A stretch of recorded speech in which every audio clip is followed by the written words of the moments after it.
Hey fellow cartographers, it's Josh with Map Effects, and I know a lot of you have been reaching out to me about how to shade your fantasy map.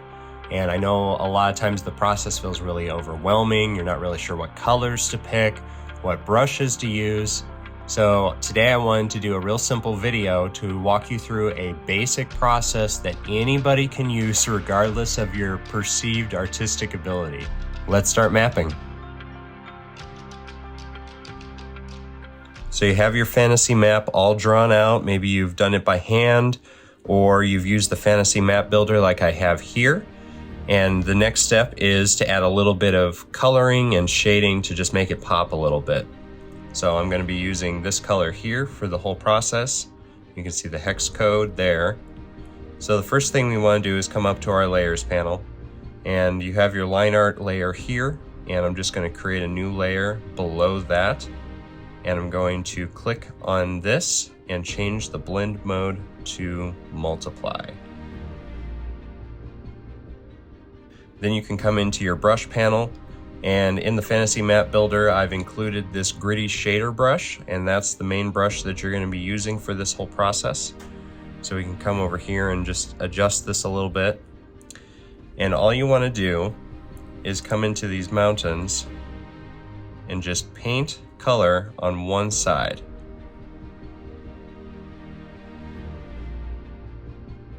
You can kind of taper it down at the bottom. You don't want it to be too even. That's kind of one of the tricks to this whole process and making it look convincing. You just want to imagine that your light source is coming from this direction. So the light would be hitting this side of the mountain and casting all of this into shadow. So you can really easily just do a single pass like that and get a little bit of shading on your mountain range.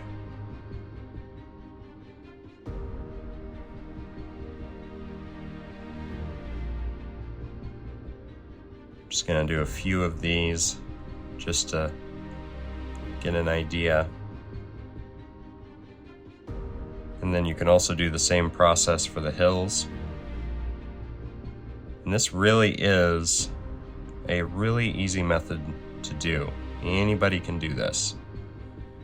And then if you want to do some cliffs, you can come in here, and because the light's coming from this direction, this side of the cliff is going to be in shadow. So you can just shade out this whole thing, right? And then let's do a few trees too. So you can just block in color for the whole tree.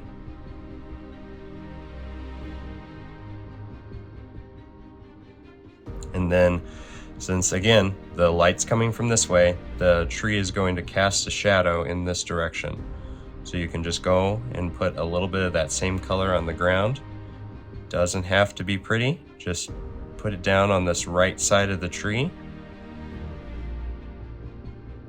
Okay, so the next thing you can do is we're going to use the same color on the same layer, but because this brush is pressure sensitive, we're just going to press a little bit harder. So start at the top of the mountain and kind of work our way down. And the main thing you're doing here is you want to be using these detail lines as a bit of a guide. So I'm going to come down a little bit here, come back up and follow this ridge line. And you can see I'm not painting in the exact same spot that I was before. I'm just adding another layer of color on top of this, which is making it darker in these areas. See, something like that. And you can do a little bit on the hills. Because these are smaller, you don't want them to stand out quite as much, so I wouldn't go as crazy.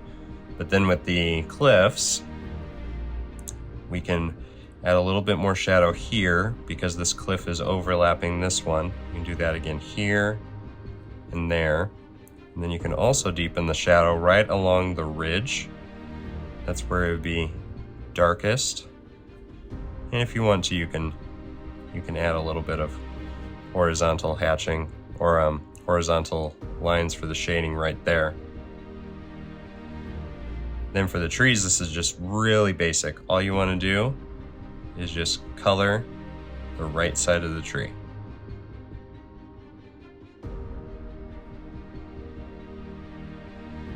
Okay.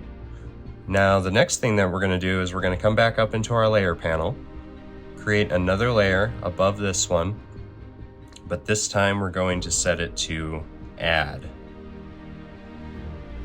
And this will lighten the color that you're placing it over. So even though we have this a little bit darker color, you can see that when I lay in the color, it's brightening it up. So I'm going to increase my brush size a little bit and just really lightly do pretty much the exact same thing I did in the previous step, but I'm doing it to the opposite side of this mountain. So you're kind of just following your line art, painting it down the sides of the mountain.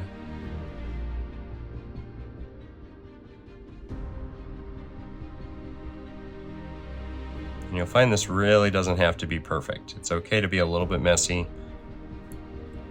You're just giving the impression of shading right here. And then for the trees, it's going to be the same thing. We're going to come to this side of the tree. Just add a little pop of a highlight on the left side of the tree where the light would be hitting it. And I don't even like to usually go all the way down to the base of the tree, just the top. And then if you want to adjust the highlight on these mountains in particular, you can come up here, click on the A, and you can adjust this opacity slider. You might want to bring it down a little bit, kind of eye it, see what feels right with your map. And I think I'm going to go about 89%. So you can see that you can take this from a really basic line art and add just a little bit of shading and see how much more that pops with the rest of everything. And then if you want to, once you go through and shade everything else, you can also just block in some color for the water. I already did it, so you didn't have to watch me do the whole thing. But you can see that you can end up with a pretty nice looking map without a whole lot of artistic ability. I mean, this is basically like coloring. You're just blocking in color on the right side of the mountains, coming through and doing an additional pass just to darken the shadows near this ridge line and near the top of the peaks. And then if you want to, you can come back and add a little bit of highlights to the opposite side and you're done. You didn't switch up colors or do anything fancy, but yet you can end up with a nice old world style map. I hope you found this helpful, and I look forward to seeing your map.